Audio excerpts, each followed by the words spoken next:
Hey y'all, here's a quick recap of my trip to Turkey. So first, I spent a lot of time planning, making an agenda. Honestly, I did this instead of doing my homework. Then I also used Get Your Guide to plan excursions and book tours. I also really recommend Splitwise, which is an app to keep track of expensive expenses. It's great for group trips. And yeah, so basically we flew to Turkey. I booked a taxi ahead of time to meet us there, so we wouldn't look clueless looking for an Uber. And yeah, we got our Uber or we got our Airbnb, we got dinner that night, and the food was so good. Like this night, yes, the dinner was amazing. Believe it or not, we also had some company. These cats were all over Istanbul, and Istanbul is very known for them. There was also a lot of dogs, which is honestly surprised me as well. Then that night we walked around, did some exploring. Everyone kept inviting us in, offering us tea, samples of different things, food, baklava, and of course they wanted us to buy things. And of course we did buy things. But it was just really nice to be met with some hospitality upon first arriving there. We even met these people by the water that gave us grapes. And so yeah, we had grapes and tea. It was a good time. Then the next day we started the day off with brunch at a rooftop restaurant. The view was beautiful. Then we went to the Egyptian Bazaar, which is like the Grand Bazaar, but a bit less touristy, cheaper. We definitely got a lot of attention. People took photos with us. It was all girls in a group and one guy, so that just really cracked people up. I don't know why. Then we took a boat to the Asian side of Istanbul. So Istanbul is actually both in Europe and Asia. There's two sides, and that was beautiful. Some good eats as usual.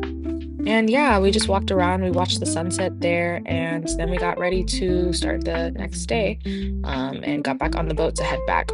Kind of random, but I like to take photos of McDonald's, Burger King that I see in other countries. The next day was one of my favorite days. We booked an all-day walking tour. The first stop was the Blue Mosque, which was so beautiful inside, so intricate. I can't even express how, like, I don't even think the videos do it justice for real, but this is definitely like a must-see in Istanbul for sure. Outside was the obelisk, which is 3,600 years old. It was a gift from the Egyptians, so that was crazy. Then we saw the Hagia Sophia, which was literally like just across the courtyard from all of this, and beautiful. You can see all of the calligraphy. It used to be a church and then became a mosque. So a lot of the faces have been shown covered up since that's not technically allowed in mosques, but some of them are still showing of Jesus, the Virgin Mary. It's just, the history in this building was just insane.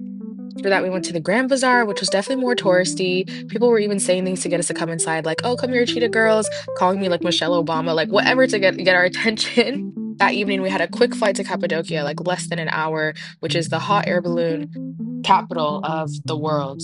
We got up at like 4 a.m. Our tour guide took us there in a van at like 5 a.m. We got there before sunrise. It was freezing. It was like 20 degrees Fahrenheit. I was not ready for that cold. But once the sun came up, it started to warm up a little bit. We were next to the fire in the hot air balloon, and the view was amazing. I thought I would be scared, but actually, it was very slow, very steady, not scary at all. Just beautiful view.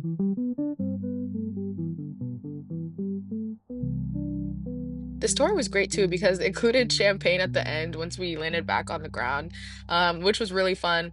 We ended up getting a Turkish bath later, which I don't have any videos of that because you can't really record that. But yeah, basically you're just like you're literally butt naked in there washing you, but it was actually very soothing. And then literally that evening we flew